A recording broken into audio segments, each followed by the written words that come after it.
नमस्कार, मैं डॉक्टर रिंकी कुशवाहा आप लोगों के बीच में आज हम एक बुक टॉक करने जा रहे हैं जिस बुक का नाम है India's silent revolution, the rise of the lower caste in North India. इस बुक के राइटर हैं क्रिस्टोफ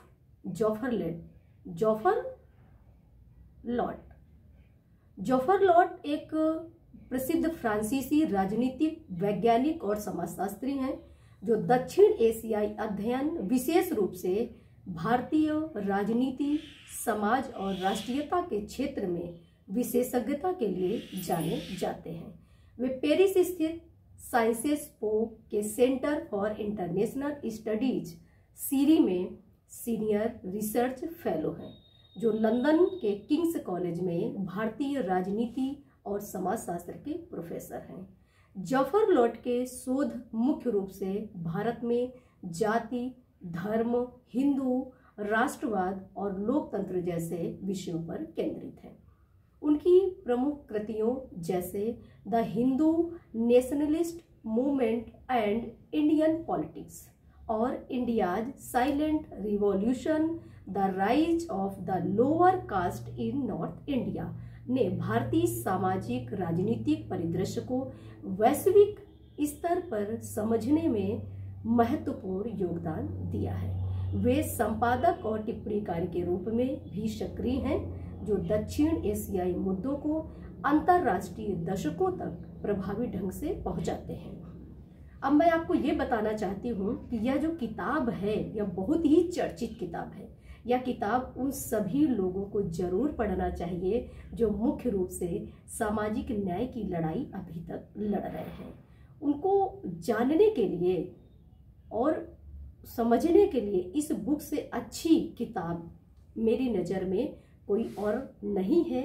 इसलिए आज हम इस बुक पर परिचर्चा करने के लिए अमित कुमार सिंह, जो कि जेएनयू के रिसर्च स्कॉलर हैं, उनसे हम जानेंगे कि इस किताब की और क्या क्या विशेषताएं हैं।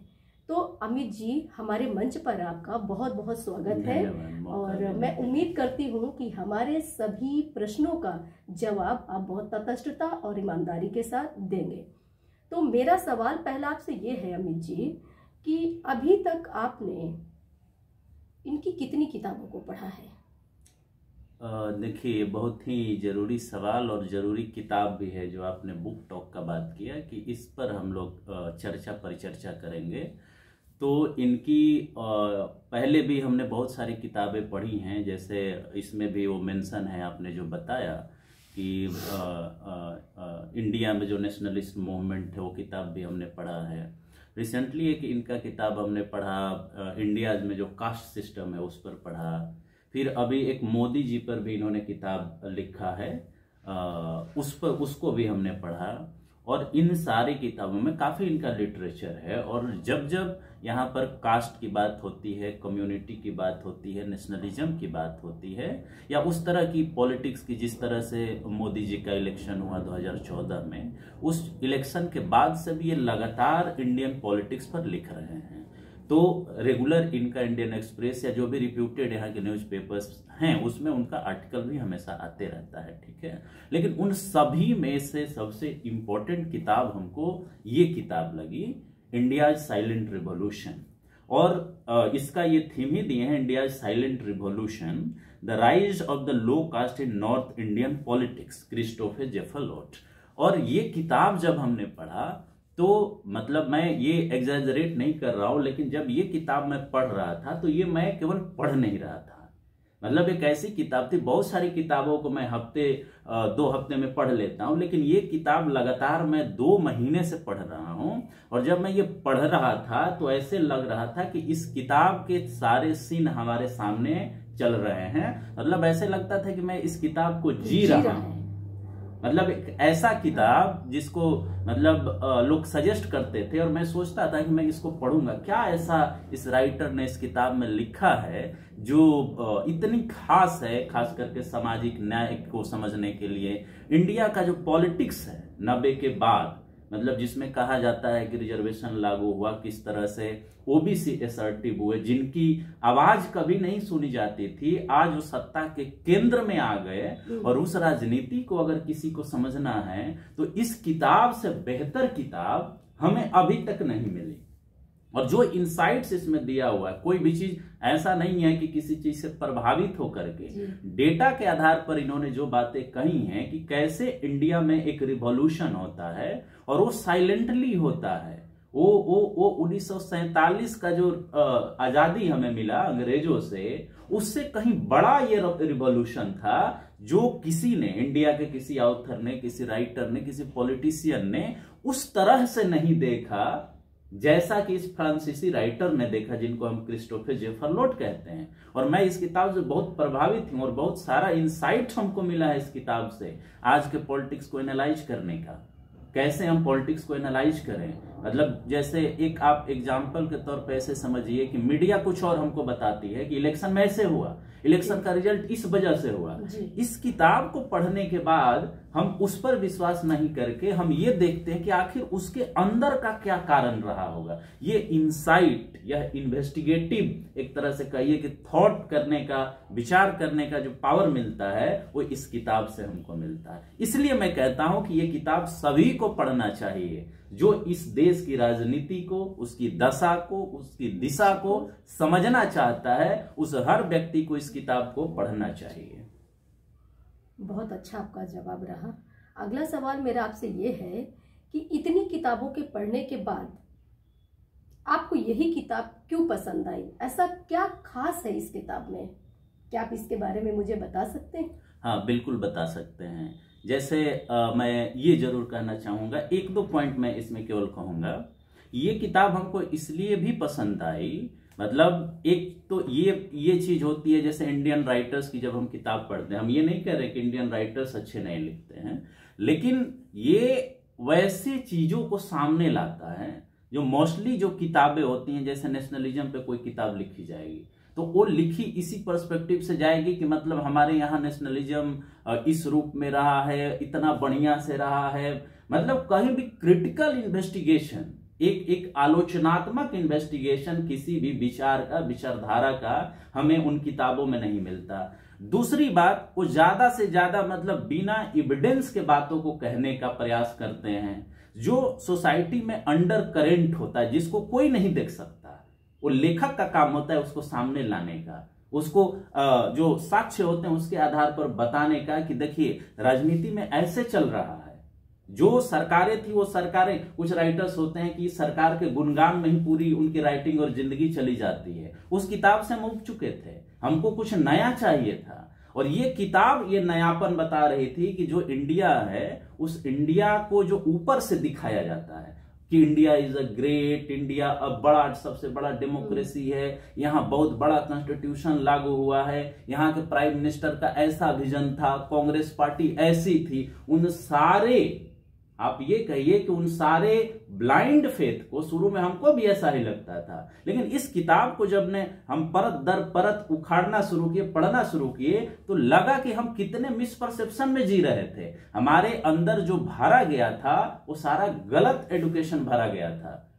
और ये एक नया दृष्टि हमको दे रहा था, अलग तरीके से सोचने का, अलग तरीके से देखने का। ये नहीं कि हम ब्लाइंड फेथ किसी पर कर लें कि नेहरू बहुत अच्छे थे तो बहुत अच्छे हो गए, भारतीय जनता पार्टी अगर केवल है वो सत्ता में तो वो सबसे अच्छी है तो सबसे अच्छी हो गई। इसने आलोचनात्मक हमको दृष्टि दिया और एज ए रिसर्च स्कॉलर एक टूल भी दिया कि किसी भी व्यक्ति के स्टेटमेंट पर, उसके बातों पर, उसके जो नेता है उसके नैरेटिव पर, विचारधारा पर ब्लाइंड फेथ मत करो। एनालिटिकल राइटिंग है, एग्जामिन करके सवाल उठा उठा के वो किया गया। जैसे एक सवाल ये किताब उठाता है कि क्या 1947 में जो आजादी हमको मिली थी, क्या वो बैकवर्ड क्लास या SC ST, चाहे जिसको बहुजन कहते हैं, दलित कहते हैं, पिछड़े कहते हैं, क्या उनके हिसाब से ये पूर्ण आजादी थी क्या? लेकिन कहा तो यही गया कि अंग्रेजों से आजादी मिल गई मतलब आप आजाद हो गए, लेकिन आजादी मिली कहां? उनको तो आजादी ही नहीं मिली। इस किताब का पहला चैप्टर जो है उसी सवाल को इन्वेस्टिगेट करता है कि जो आजादी हमको मिली, क्या वो आजादी जो लोकतंत्र था, क्या वो सभी के लिए लोकतंत्र था क्या, या मुट्ठी भर लोगों के लिए लोकतंत्र था? ये ये इंसाइट हमें किसी किताबों में नहीं मिली, और इस वजह से मैं इसके प्रति अट्रैक्ट हुआ। जैसा कि मैंने पहले कहा कि कोई किताब हम 7 दिन से 14 दिन में खत्म करते हैं, और ये 2 महीना से मैं किताब पढ़ रहा हूं, एक एक पेज एक एक चीज पढ़ रहा हूं इसका, और तब लगा कि हम कुछ पढ़ रहे हैं। और यही वजह है कि इन सारे किताबों में से सबसे बेहतरीन किताब हमारी पसंद की यही लगी।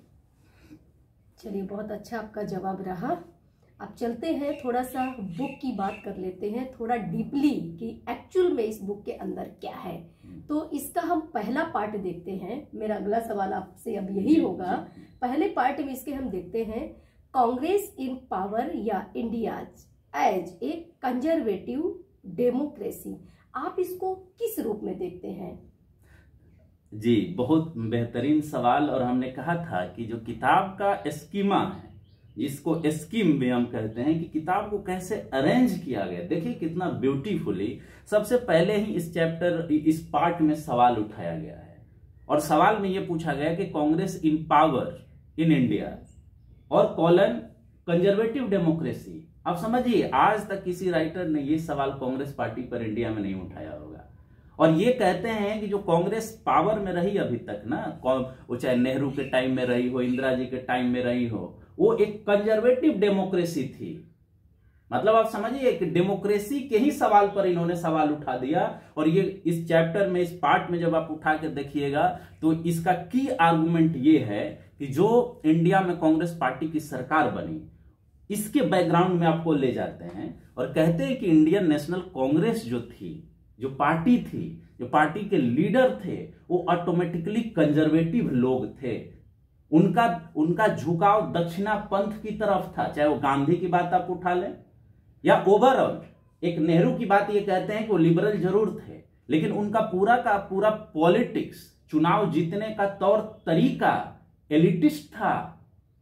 मतलब कुलीनतावाद से प्रभावित था, रूढ़िवाद से प्रभावित था। मतलब क्या कहने का इनका मतलब है कि ऊपर से लेकर नीचे तक, पार्टी के संगठन से लेकर सरकार तक, सभी जो मूल पद होते हैं, उन पदों पर केवल कुलीन जाति के लोग और कुलीन वर्ग के लोग ही शामिल थे। ये पूरा डेटा उठा के बताते हैं कि जब कांग्रेस की सरकार थी तो जिला का प्रेसिडेंट किस जाति का होता था, राज्य का प्रेसिडेंट किस जाति का होता था, वो जो कांग्रेस पार्टी का प्रेसिडेंट होता था वो उसमें किसका कितना प्रतिनिधित्व था। और ये बताते हैं कि उन सारे जगहों पर केवल एक जाति या अपर कास्ट जो कहा जाता है, उच्च जाति कही जाती है, उन उच्च जातियों का ही केवल वर्चस्व रहा। दूसरी बात ये आर्गू करते हैं, डेटा के आधार पर ये बताते हैं कि जो पॉलिटिक्स था, जो इलेक्टोरल पॉलिटिक्स शुरू हुआ, उसमें इनका फॉर्मूला क्या था? अपर कास्ट जो उच्च जातियां हैं, और सबसे जो निचली जातियां हैं सामाजिक पायदान में, दलित और आदिवासी और मुस्लिम, इनको मिला करके उतना वोट आ जाता था और उससे वो जीत जाते थे। इसलिए वो कभी भी ओबीसी को ध्यान ही नहीं दिए और जानबूझकर उनको लीडरशिप से और बाकी चीजों से निग्लेक्ट करते रहे कि हमको तो भाई सरकार बन ही जा रहा है इन्हीं वोट से। इसको कोलिजन ऑफ एक्सट्रीम्स कहते हैं, दो अपोजिट दूरी को एक साथ मिला देना। मतलब एक अपर कास्ट है और एक समाज का सबसे निचला हिस्सा है, और उसी को लेकर के हम सरकार बना लिए। मतलब क्या, पावर किसके हाथ में है? अपर कास्ट के, अपर क्लास के। समझ रहे हैं? तो कहने का मतलब ये है, और लीडरशिप किनके पास रहेगा? इन्हीं के पास रहेगा। वो केवल वोट देने के लिए हैं, हमारा कहीं ना कहीं से वर्चस्व बना रहे। तो कांग्रेस पार्टी शुरुआती दौर में, इस चैप्टर में, इस पार्ट में यही कहा गया है कि कांग्रेस पार्टी का चरित्र कहीं से भी डेमोक्रेटिक नहीं था, और डेमोक्रेटिक भी था तो कुलीनतावादी, रूढ़िवादी था। मतलब जो रूढ़िवादी व्यवस्था में सबसे कुलीन होता है, वही पूरी व्यवस्था में हावी था, और सामाजिक न्याय और बाकी न्याय कहीं था ही नहीं। ये इस चैप्टर का, इस पार्ट का मूल है। जी, चलते हैं। अब अगला सवाल इंतजार कर रहा है। तो अब अगला सवाल आपके लिए ये है, इसके हम पार्ट 2 में देखेंगे कि क्या कहना चाहते हैं। The uneven imposition of the lower caste, non Brahmin in the south, OBC in the north. तो अब आप ये मुझे बताने की कोशिश करेंगे कि ये क्या है? हाँ, देखिए यहाँ पर इन्होंने नॉर्थ एंड साउथ जो है आपका इंडिया में जो विंध्यन रेंज है उसके दक्षिण के पार्ट को ये साउथ मानते हैं और ऊपर के पार्ट को ये नॉर्थ मानते हैं। और उसी में ये कहते हैं कि the uneven इमांसिपेशन of the lower cast, ठीक है, कॉलन नॉन ब्राह्मण इन the south and OBC in the north. उसमें ये हिस्टोरिकली बताते हैं कि किस तरह से साउथ में पेरियार ने अपना आंदोलन शुरू किया।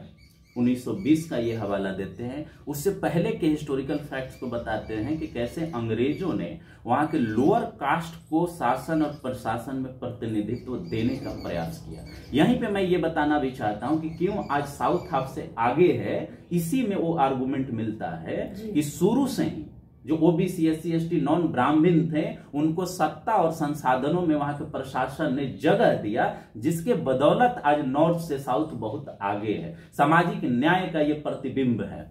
और वहां पे सबसे अधिक कब्जा था ब्राह्मणों का। और जो जस्टिस मूवमेंट हुआ जिसके लीडर पेरियार थे, जिसको ईबी रामास्वामी नायकर पेरियार कहते हैं, उन्होंने इस आंदोलन को लीड किया।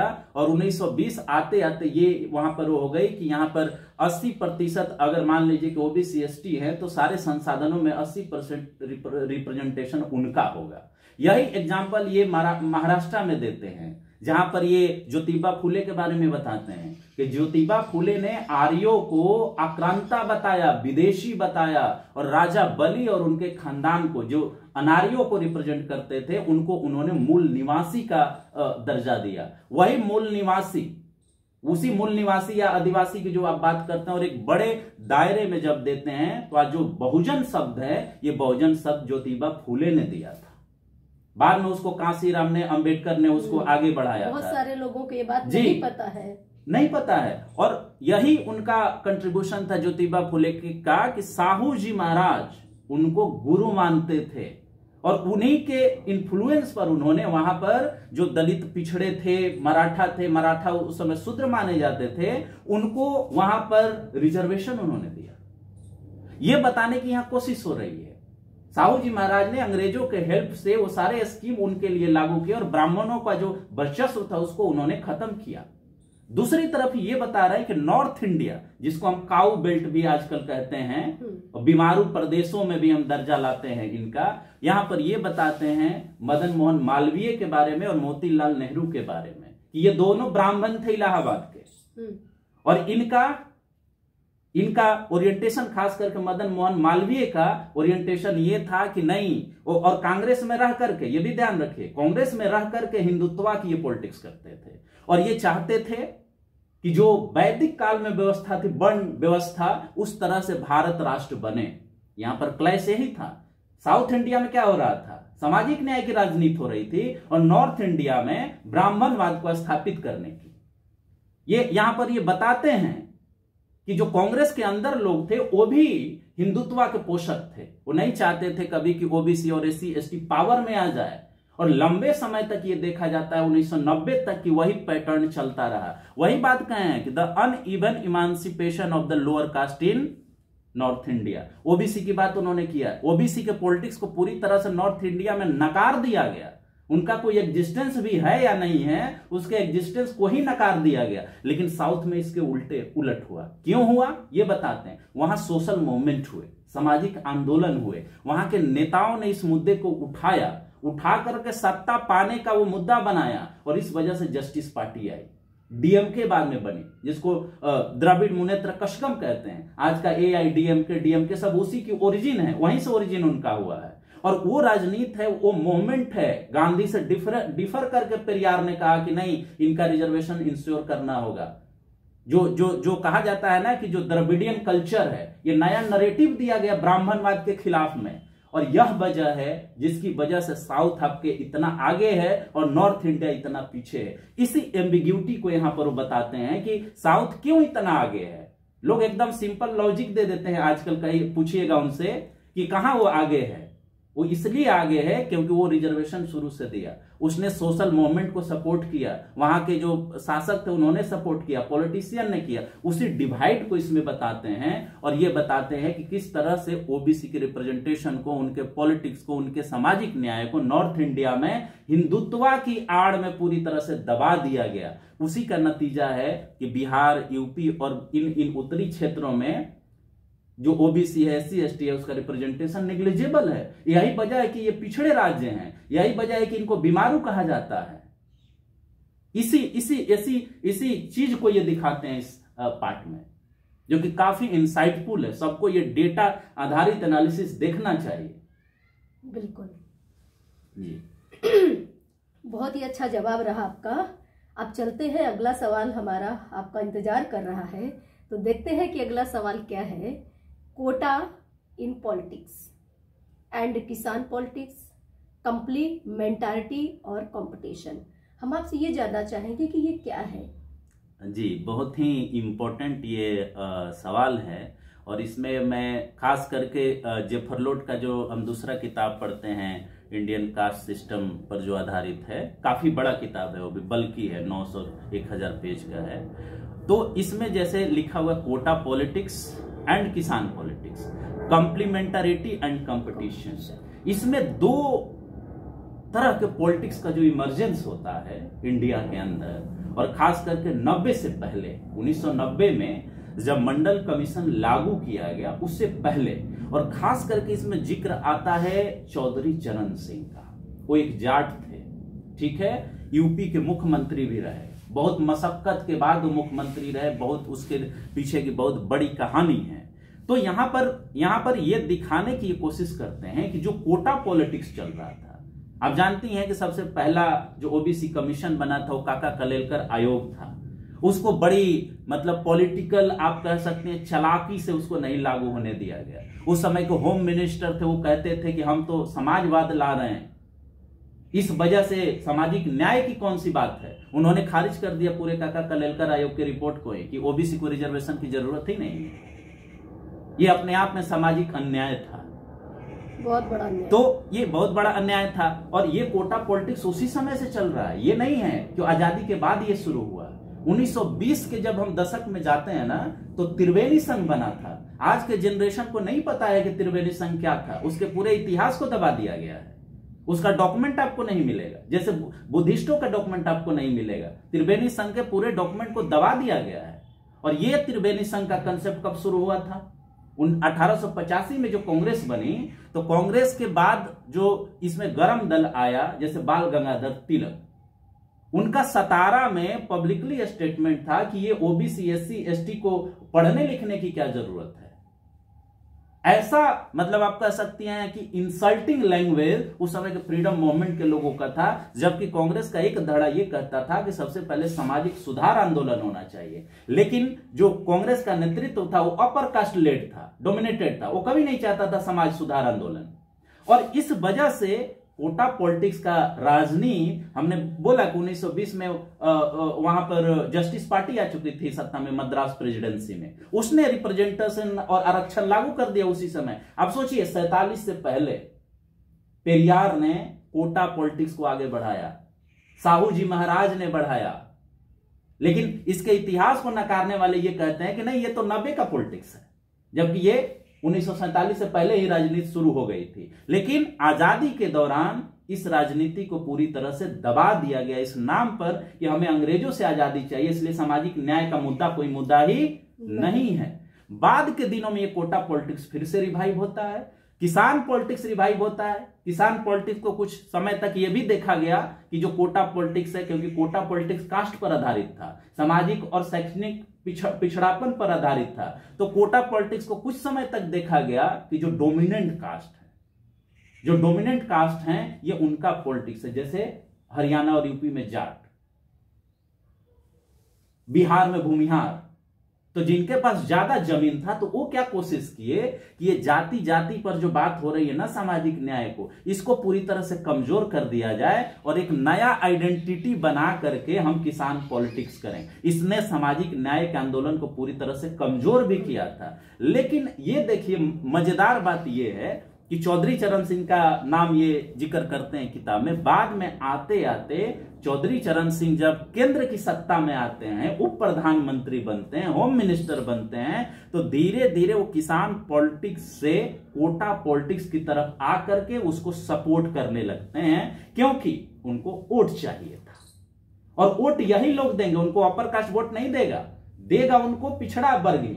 और इसलिए धीरे धीरे इधर वो शिफ्ट हो जाते हैं। मतलब ये बताना चाहते हैं कि क्या ये दोनों कंप्लीमेंट्री था, एक कोटा पॉलिटिक्स चल रहा था और किसान पॉलिटिक्स भी चल रहा था। तो दोनों एंगल से ये देखने की कोशिश करते हैं कि कहीं ना कहीं एक दूसरे को मजबूत भी कर रहा था, कास्ट ये कोटा पॉलिटिक्स और किसान पॉलिटिक्स, और एक तरफ कंपटीशन भी दिख रहा था। लेकिन अल्टीमेटली जाकर के 1990 में जब मंडल आयोग का रिपोर्ट लागू होता है, तो इसको चौधरी चरण सिंह या किसान आंदोलन, कुछ नेताओं को जैसे चौधरी देवीलाल थे, तो वो चाहते थे कि जाटों को भी ओबीसी लिस्ट में शामिल कर लिया जाए, लेकिन मंडल आयोग ने उसे शामिल नहीं किया। बीपी सिंह इनकार कर दिए जाटों को ओबीसी में शामिल करने से, तो चौधरी देवीलाल काफी नाराज थे।